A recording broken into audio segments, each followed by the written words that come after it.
These vast oceans are a cauldron of violence, a world much more dangerous than the land above. This is the brutal world where an ultimate predator is born and bred. This mosasaur was the most dangerous creature in the most dangerous ocean ever. It's 45 feet long. It's the size of a Greyhound bus.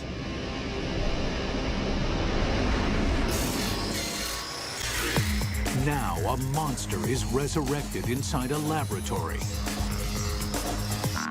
and its killing secrets revealed. This is a mosasaur, and this is a mega beast.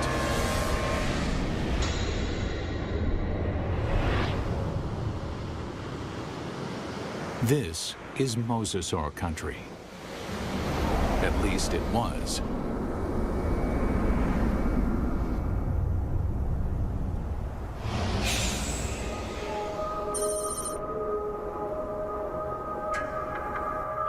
Where I'm standing would have been the bottom of the Western Interior Sea about 85 million years ago. Mike Everhart is one of the world's leading experts on mosasaurs. The horizon would have been ocean for as far as you could see. The seaway stretched for hundreds of miles from where we're standing. At this time, the climate is warmer, so there are no polar ice caps. Sea levels rise until well over 80% of the planet is covered with ocean. The center of North America was covered with water from Nevada to Missouri, from the Gulf of Mexico on up past the Arctic Circle. The floor of this ocean, known today as the Kansas Chalk, was created by billions and billions of nanofossils, the shells of tiny plankton that drifted down and were deposited on the seabed. What we're looking at here is literally hundreds of thousands of years of deposition on the sea bottom of the Western Interior Sea. What we see back here is roughly an inch per 700 years to build up that much chalk. So there's untold billions of these animals there.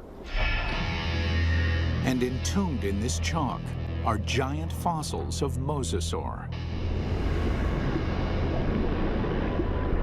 In the late 1830s, the bones of the beast are first uncovered in North America.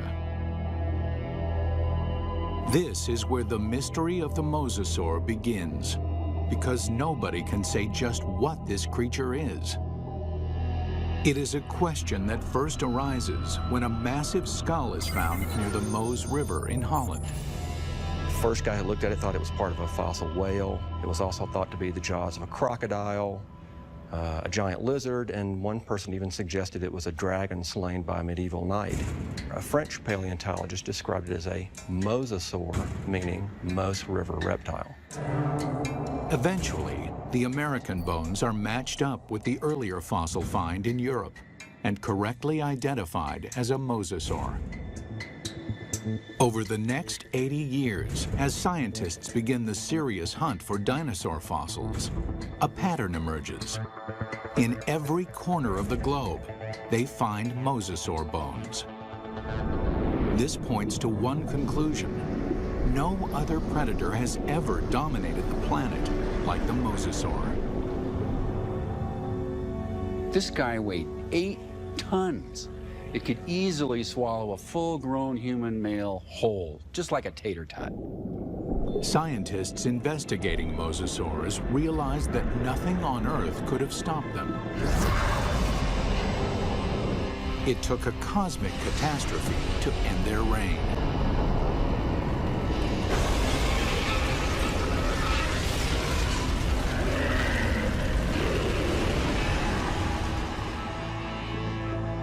As scientists explore mosasaur evolution, their investigation yields a startling revelation. The ocean's top predator came from the land. These sea monsters began their journey as tiny lizards at the mercy of giant dinosaurs. How they became colossal mosasaurs remains a mystery. Until 1989, when a fossil hunter named Van Turner finds a very unusual skeleton. Turner takes the fossil to Mike Polson, a paleontologist at Southern Methodist University. When Van came across the first pieces of Dallosaurus, he immediately recognized it as some sort of mosasaur. Named Dallosaurus after its discovery in Dallas, Texas, the bones were pieced together. Then, scientists connect the dots. Dallosaurus is an interim form, a missing link between mosasaurs and the tiny terrestrial lizards that are their ancestors. The lizards, dubbed Aegialosaurs, face a constant threat from the larger, fiercer dinosaurs. They flee to the ocean. 3 million years later, they evolve into Dallosaurus. Their toes evolve into webbed feet, so they can no longer function on land. In the span of 6 million years, they grow from a small 3-foot lizard into the giant 50-foot mosasaur. The mosasaur's development demonstrates that even in evolution, timing is everything. Warm temperatures and shallow seas create an abundant food chain in the ocean. This is a perfect environment for animals to take to the water. But these life-giving seas can quickly turn deadly, even for mosasaurs. The competition is everywhere. Everything in the oceans then would have looked very strange to us today. All the fish seemed to have been armed with mouthfuls of teeth. It seemed like everything in that ocean was a predator and just built for killing things. Like Zephactinus, a bony fish that is armed with a mouth full of long, needle-like teeth. The plesiosaurs are marine reptiles and top predators for over 100 million years. They come in 2 lethal varieties. One deals death through speed and agility. The other is a behemoth, so mammoth, nothing dares challenge it. And of course, there are the sharks. These predators were around 100 million years before dinosaurs had ever roamed the earth. This is a tooth from a large shark that lived during this time, during the age of mosasaurs swam in this ocean. It's from a shark called Cretoxorana mantelli, the Ginsu shark. And I called it that specifically because it's sliced and diced. The Ginsu is a giant shark. Reaching a length of 25 feet, it dwarfs any modern great white. This shark was literally able to bite through bone. We know that because we find pieces of mosasaur that have literally been severed from the bodies, swallowed, partially digested, and then regurgitated again. To survive, mosasaur had to change its land-based behavior, tearing out a place for itself at the very top of the food chain. But what allowed this creature to evolve into such a relentless killer? It's all in the bite. You'd probably be in shock after a bite like this.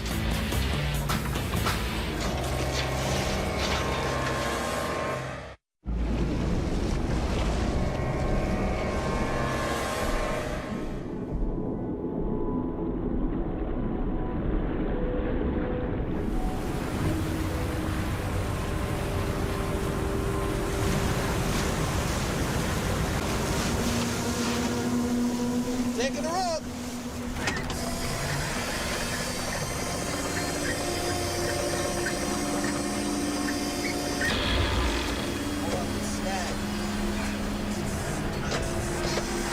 Give it more power.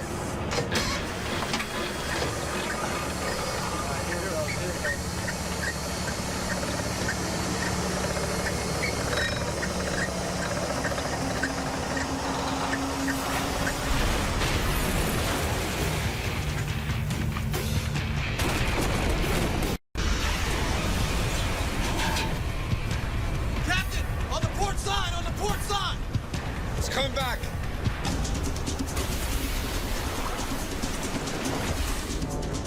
We humans got lucky. We managed to miss out on the mosasaur.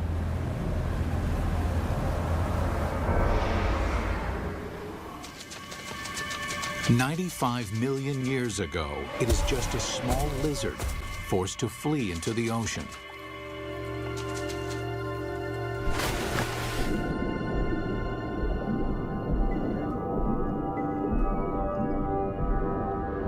Within 6 million years, it grows into one of the most successful predators of all time.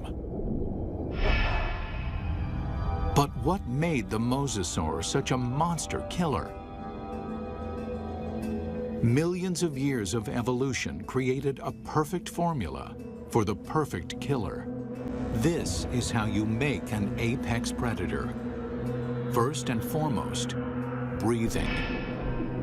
Like whales, mosasaurs can spend long hours submerged in the sea, but they still have to come up for air. And then there's food.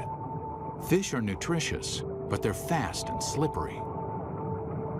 To catch them, mosasaurs must develop the skills of an efficient hunter. Another part of the formula, hearing. In the water, sound location becomes a prime method for hunting.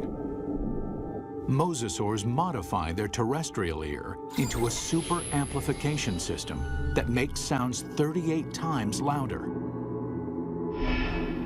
In his studies of the mosasaur, paleontologist Dr. James Lamb has been able to reconstruct the creature's hearing mechanism. This little piece fits in this pit and moves back and forth. And then this piece fits here, and a small movement in this first piece creates a large movement in this one. So it's a system that's finely tuned for conducting sound through water. Even though sound can lead them to the prey, it's difficult to detect a target if it's in murky water. Here, mosasaur would have the advantage by using the keen sense of smell inherited from its land-based ancestors. A mosasaur like this would have had a tongue that would have functioned exactly like a monitor lizard's tongue.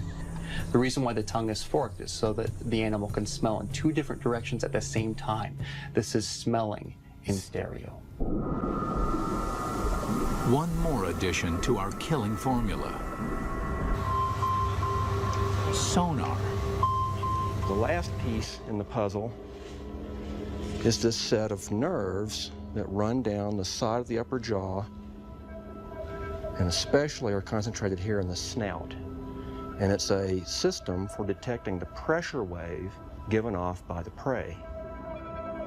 Mosasaur uses this pressure wave sonar to hunt, much like modern killer whales use echolocation. All these adaptations mean mosasaur has a good chance of locating dinner, but they still have to catch it. And chasing down fast, elusive prey requires jet-like speed. So how does an 8-ton, 50-foot monster propel itself? This alligator has another piece of our formula, a massive tail. Along with crocodiles, gators have a long, flattened tail shape similar to mosasaurs.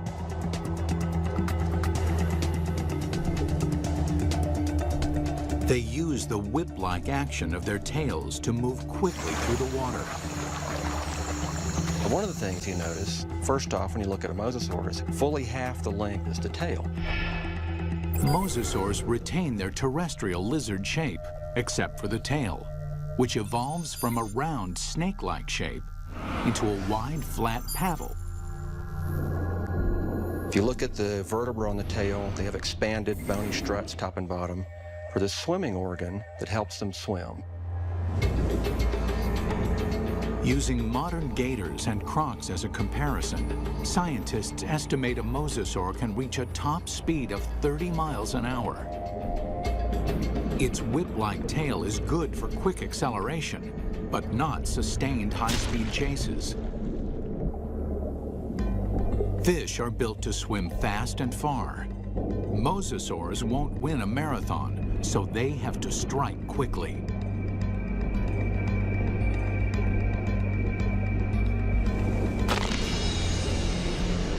which means this enormous beast has to somehow hide its 50-foot body and ambush its prey. Imagine that this animal is sitting on the bottom, takes a deep breath, it just waits there for something to swim by, close enough that it can get that sustained burst of speed to go out and catch it. Speed and surprise are two critical elements, but mosasaurs also need agility. That's where the paddles come in. They propel themselves with the tail, they steer with the paddles. These paddles are short and strong, allowing this long lizard to corner on a dime. Like flaps on an airplane wing, the paddles create drag, which makes them turn. For mosasaurs to be successful underwater, there was one land-based trait they absolutely had to jettison: their sensitive inner ear. The inner ear controls a creature's sense of balance. For land-based predators, maintaining balance is critical. If they stumble, their prey escapes.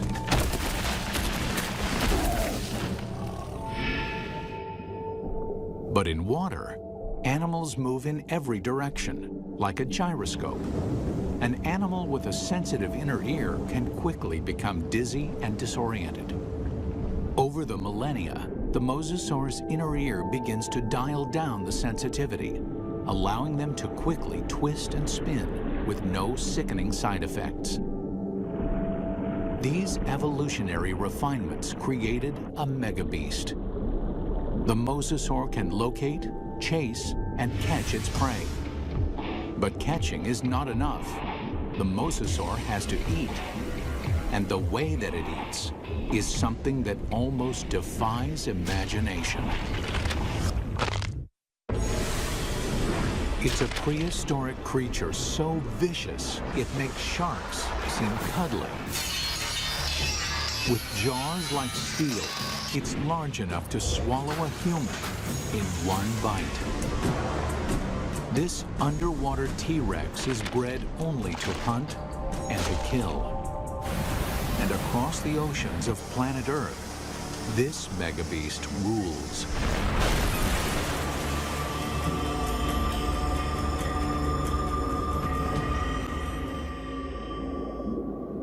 But 95 million years ago, mosasaurs had some serious competition from a familiar denizen of the deep, the shark. Prehistoric sharks, like their modern cousins, are vicious and durable, traveling vast distances, ripping apart any creature that gets in their way. Sharks had been around for over 250 million years when mosasaurs evolved onto the scene. At that time, the largest, fiercest shark in the water was the giant Ginsu shark. The Ginsu would have, of course, looked very much like a modern great white, a very big, heavy-bodied shark. At a length of 25 feet, the aptly named Ginsus are over 10 feet longer than a typical great white. With mosasaurs and Ginsus hunting in the same waters, one thing is certain: there will be blood. There was quite a competitive relationship going on when the big sharks and the mosasaurs were running into each other frequently. And at least at first, the mosasaurs were losing a lot. There's definite evidence that sharks attack mosasaurs. You can see right here that there are clear bite marks from the arc of the mouth of a shark that was attacking. These big sharks carved up a lot of mosasaurs. So we find shed teeth, we find bones that are severed during this time.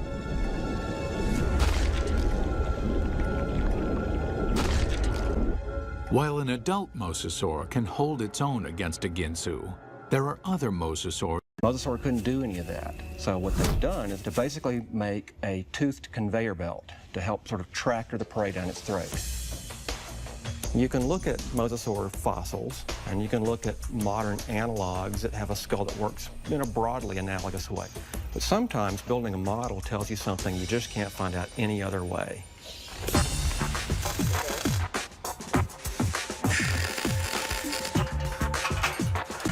Dr. Lamb works with Real Effects in North Hollywood, California to build a life-size mosasaur skull, complete with a set of death-dealing jaws.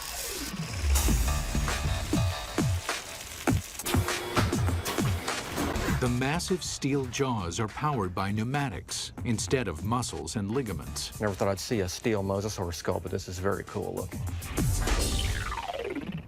We've got 3 pneumatics, we've got 2 operators to run it, and we've reduced it to 3 basic motions. One set of pneumatics opens and closes the jaws. One set moves it backwards and forwards. And the third set runs the pterygoids in the roof of the mouth. The pterygoids are the terminator teeth. No other ocean predator has them. A second set of teeth running down the roof of the mouth. These are a truly fiendish adaptation. They actually work independently to move the prey backwards in the throat, and also to hold it still, to pin it down as it opens its mouth for the next bite. Now we see how these jaws worked in deadly concert. The bite, the ratcheting jaw, the terminator teeth. Test 1. Find out what the mosasaur's first bite would do to any creature unlucky enough to get on the wrong end of these teeth. Mosasaurs had a really big bite. So we've got a piece of foam that would be about the same size as an 8 or 9 foot long shark, or maybe part of the neck of a long neck plesiosaur. We're going to put it sideways in this mosasaur model's mouth and just see exactly what would have happened.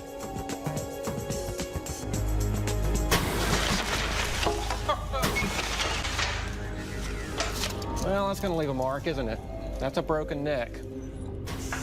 I'm pretty convinced that this thing would have probably killed something with the first bite. First time it bit down and ratcheted back like that, the thing's neck is broken.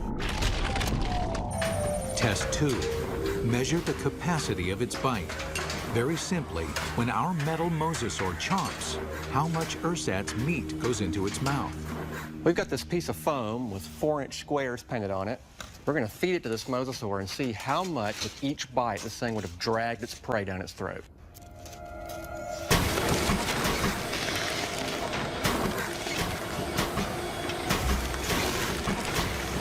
In one bite, our mosasaur easily consumes 4 feet of flesh. That means this mosasaur could eat a 20-foot animal in 5 bites. Or an adult human in a single gulp. It's not just the size of the bite. Inside the mouth, the teeth are virtual meat hooks. Dr. Lamb demonstrates with a hunk of ballistics gel, which is similar in consistency to human flesh. If you put a piece of meat in the mouth, it can't move out because the tips of the teeth grab it like a fish hook. So we're just going to see if we can put this up here on these teeth. You can't come out this way because you're caught on these teeth. The only way you can really go is further into the mouth, which is really not the direction you want to be going. And let's just see what happens here.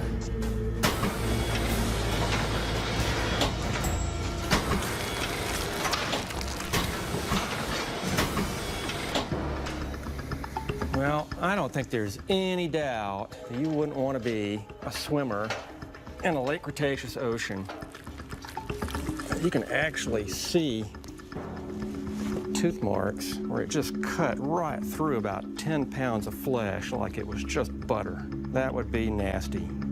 The only good thing about this is that you'd probably be in shock after a bite like this, and maybe you wouldn't feel the rest of it. Final test. How the jaws perform eating simulated live prey. The first fish is immediately trapped on the barb-like teeth. And the rest? Well, straight down the old mosasaur hatch.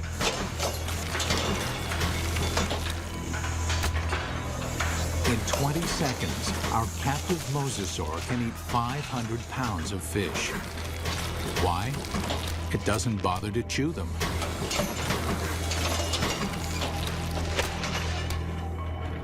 There's a rapidly vanishing cloud of red and a few scales, and that's all that's left of it. For dessert, they test an item that mosasaur never had the opportunity to eat.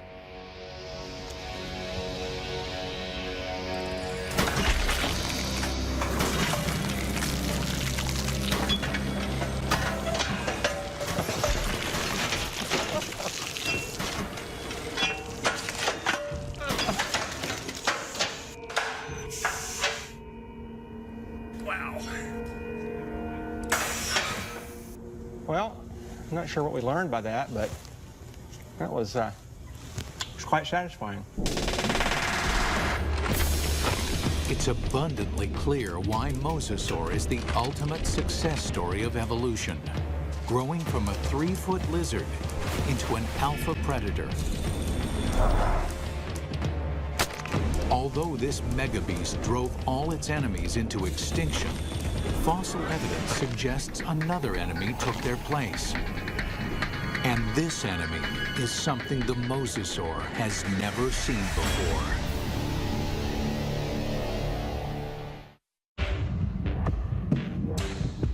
From its humble beginnings as a 3-foot lizard, the mosasaur evolved into the most dominant megabeast the world has ever seen.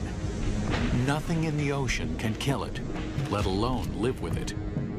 But the threat may have come from another direction.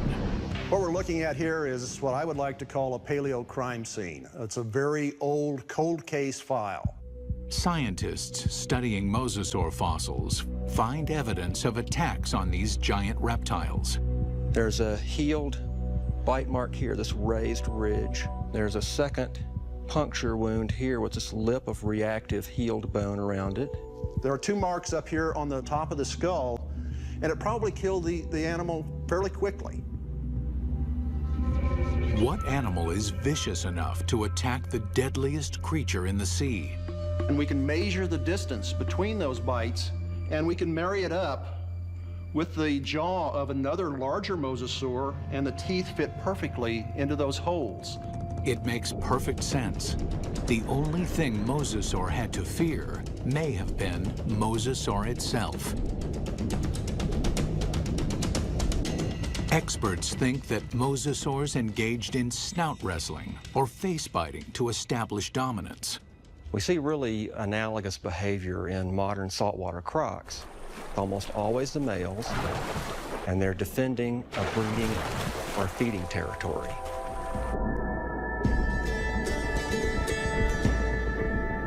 A mosasaur battle unfolds like a bizarre undersea ballet.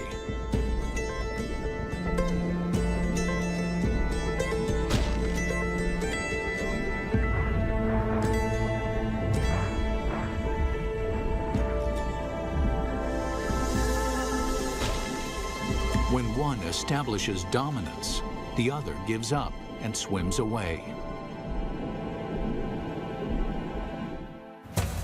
This type of competition is common animal behavior. But scientists uncover something shocking in this particular set of fossils. Evidence that suggests not simple predation, but something close to murder. We've got the fossil evidence that shows that mosasaurs killed other mosasaurs, and they didn't eat them. I mean, it wasn't for food. By looking at the damage on the skull, Everhart believes that this wrestling match turned deadly. The fossil evidence shows the dominant mosasaur clamps down on his opponent's skull. And as the skull of the mosasaur rolled to the side, these teeth pulled out and left these big drag marks across the bone, very deep wounds. Not only is the skull crushed, but evidence suggests the killer then broke the victim's neck. We found the neck laying off like this at a 45-degree angle to the skull, indicating that it's probably broken right up here next to the brain case. Not even great white sharks or saltwater crocs deliberately kill their own kind. They killed, kind of like humans, they killed for other reasons than for food. And mosasaurs were different in that regard. We don't see that in very many other animal groups. Still, scientists believe this gladiator-like behavior would not have caused the mosasaur to go extinct. In point of fact, they seem to thrive on violence. 70 million years ago, with no other competition in sight, mosasaurs continued to evolve, becoming even more diverse. There's well over 50 species of mosasaurs. They began moving from the ocean into freshwater, seeking prey in swamps, estuaries, and rivers. Nothing on Earth could have stopped these megabeasts. Nothing on Earth, that is. It took a 6-mile-wide chunk of rock that slammed into the Earth 65 million years ago to end the reign of the mosasaur. We're talking about something that released as much energy as every nuclear weapon on the planet, times 1,000, set off all at once. The magnitude of this blast causes a shockwave of earthquakes and volcanoes. Mega tsunamis race across the oceans. A cloud of superheated dust and molten rain fills the atmosphere, blocking out almost all of the sunlight. This devastates the food chain. 75% of the species on Earth are wiped out. With its food supply drastically reduced, the mosasaur is doomed. This cataclysmic event paved the way for the development of mammals and eventually humans. But what if the comet had missed? If mosasaurs had been allowed to thrive, how different would our world be? We wouldn't have any whales, or dolphins, or porpoises, or seals, or sea lions. The oceans and all its fish would belong to the mosasaurs. Bring her down. Fishermen would find very little to catch, if indeed there were humans on the planet at all. These would be very ferocious, very hungry, active marine animals that you wouldn't want to share your ocean with. It's fascinating and frightening to contemplate what might have been had these megabeasts survived.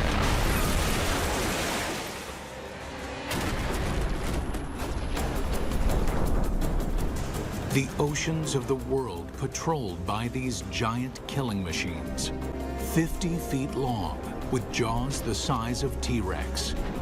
Always hungry, always waiting, just offshore.